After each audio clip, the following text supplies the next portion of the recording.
Hello दोस्तों, आप सभी कैसे हो। मुझे उम्मीद है कि आप सभी अच्छे ही होंगे।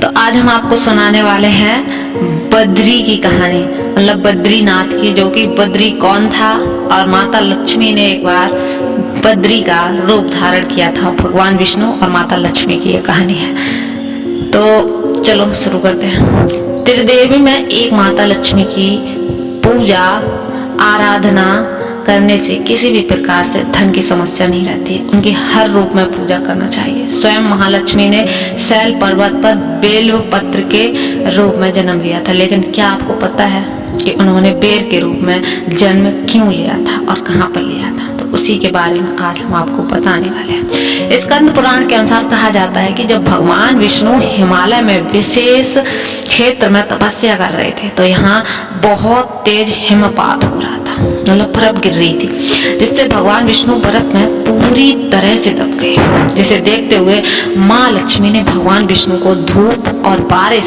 और बर्फ से बचाने का उपाय सोचा। जब माँ लक्ष्मी ने भगवान की यह दशा देखी नहीं गई, तो उन्होंने बद्री यानी बेर के पेड़ का रूप धारण करके भगवान विष्णु की रक्षा करने लगी। जब कई वर्षों बाद भगवान विष्णु के तप से जागे, तो बद्री वृक्ष के रूप में माता लक्ष्मी बर्फ से पूरी तरह से ढकी हुई थी। इस दृश्य को देखकर श्री हरि विष्णु ने कहा कि हे देवी, तुमने भी मेरे समान ही तप किया है, इसलिए अब से इस स्थान पर मुझे तुम्हारे ही साथ पूजा जाएगा, क्योंकि तुमने मेरी रक्षा बद्री के रूप में की है। इसलिए मुझे बद्री के नाथ यानी बद्रीनाथ के रूप में जाना जाएगा। इस प्रकार भगवान विष्णु का एक नाम बद्रीनाथ पड़ा। बहुनी संति तीर्थानी दिव्य भूषी रसातले बद्री सदस्य तीर्थम न भूतो न भविष्यति।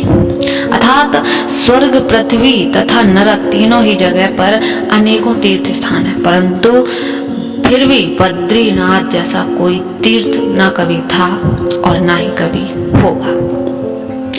चार धाम में एक बद्रीनाथ के बारे में एक कहावत प्रचलित है कि जो जाए बद्री वो ना आए उदरी। अर्थात जो व्यक्ति बद्रीनाथ के दर्शन कर लेता है, उसे कभी भी उदर यानी कि गर्भ में नहीं आना पड़ता है, मतलब बार बार उसे जन्म लेना नहीं पड़ता है। और उसका शास्त्रों के अनुसार मनुष्य को जीवन में कम से कम 2 बार बद्रीनाथ की यात्रा जरूर करनी चाहिए।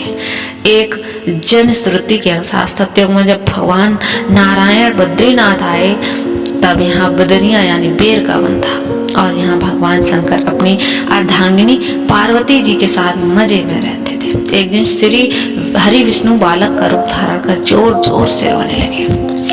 उनके रुदन को सुनकर माता पार्वती को बड़ी पीड़ा हुई। वो सोचने लगे कि इस बेहड़ वन में यह कौन सा बालक रो रहा है, आया कहाँ से और इसकी माता कौन है।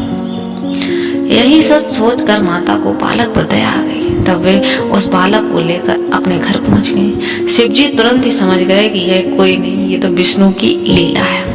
उन्होंने पार्वती से इस बालक को घर के बाहर छोड़ देने को आग्रह किया और कहा कि अपने आप ही कुछ देर रोकर चला जाएगा, लेकिन पार्वती माँ थी, उनकी बात नहीं मानी और बालक को घर में लाकर चुप कराकर सुलाने लगी। कुछ ही देर में बालक सो गया। तब माता पार्वती बाहर आ गई और शिव जी के साथ कुछ दूर भ्रमण करने चली गई। भगवान विष्णु को इसी पल का इंतजार था। उन्होंने उठकर घर का दरवाजा बंद कर लिया। भगवान शिव और पार्वती जब घर लौटे, तो द्वारा दरवाजा था वो अंदर से बंद था। उन्होंने बालक से द्वार खोलने को कहा। तब अंदर से भगवान विष्णु ने कहा कि अब भूल जाइए भगवान, यह स्थान मुझे बहुत पसंद आ गया है, मुझे यहीं विश्राम करने दीजिए। जब आप यहाँ से केदारनाथ जाएं, तब से लेकर आज तक बद्रीनाथ यहाँ पर अपने भक्तों को दर्शन दे रहे हैं और भगवान शिव केदारनाथ में। तो ये थी आज की कहानी। कैसी लगी आपको?